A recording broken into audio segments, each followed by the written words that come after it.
Want to be in Paris. Well, I feel sure that ever competitive as we get towards Paris. Of course, we've got the selection, the Olympic qualification event happening at the World Championships in Duisburg in Germany next year. So we're already building towards Olympic qualification.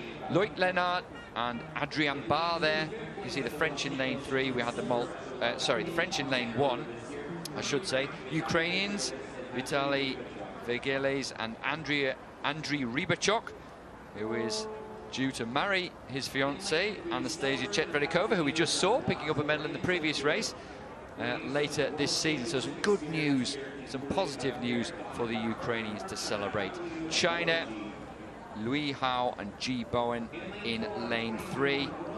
Nikolai Krakuin and Daniele Santini, the Italians, the world champions, in fact. And bronze medal at Czech Republic this season proved that they're in pretty good shape. They go in lane 4.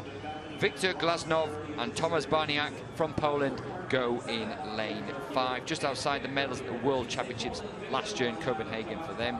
Katiana Garcia and Pablo Martinez, they were the winners in the Czech Republic in Račice earlier this season. The young Spanish paddlers with a great deal of potential.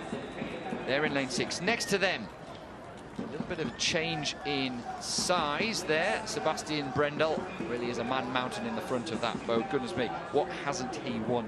The 34-year-old, he's along with Tim Hecker in lane 7 for Germany.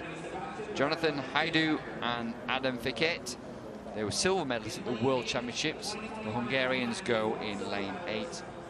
And rounding up in the black boat there, the Lithuanians just approaching the buckets now. Henrikas Zostautas and Vadim Korobov, bronze medalist in Poznan earlier this season. They're in lane 9. As you said, Laurence, pretty good conditions. Maybe just a slight headwind, but not favouring one particular lane in this event.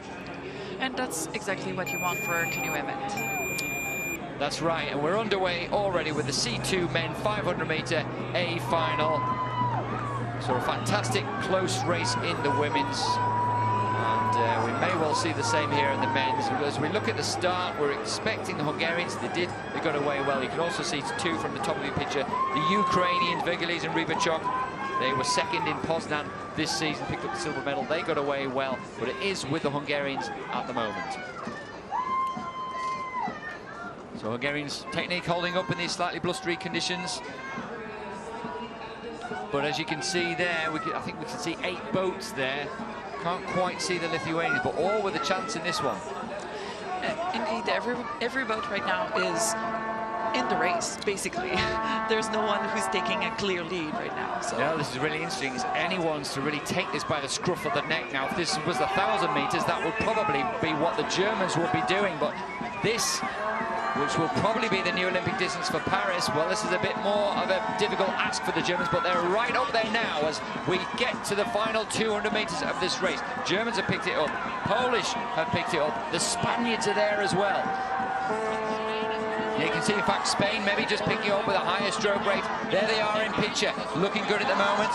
Paddlers working together, vertical paddles, they're in the red, boys. They can sense the wind, they can sense they're chasing down the finish line. The Germans will be coming with that longer stroke, but the Spaniards, like they did in the K4, gritting their teeth and hoping to hold on. The Polish are putting them under pressure as we approach the final few strokes towards the finish line. Looks to be like the Spanish bow.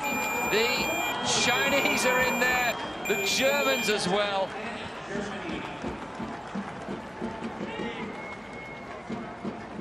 So Spain were the winners, no doubt about that, Laurence, but a very difficult to call for the silver and bronze. Indeed, I believe bronze is a very specific race plan, and it worked for them. Yeah, perhaps it did. You know, as you said during the race, you know, as we were approaching halfway, this really was anyone's. Perhaps the Lithuanians in lane 9 were out of it, but apart from that, it wasn't. Maybe the Spanish crew moved first. They took the initiative from the rest, as we see the Germans in picture there, really fighting hard. Picked it up early on, and as you said, maybe played on the minds of the other paddlers to think, ooh, the Spanish are obviously going well. So we should see, we'll get a look at the finish in just a moment. So we can see the Spanish, the high stroke rate working really, really well together. Contrast between them and the Germans with the longer, slightly slower stroke, but looking good in their picture here. Amazing strokes. Yeah, you can see even the angle of every stroke is the same on both sides. So this is great paddling.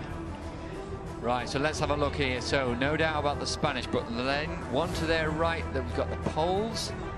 Yeah, it looks like Poland, and maybe then the Chinese, I think it was, taking the bronze. It's something that they can work on, and I'm sure we'll see them in the future. Yeah, you know, they're not far behind, less than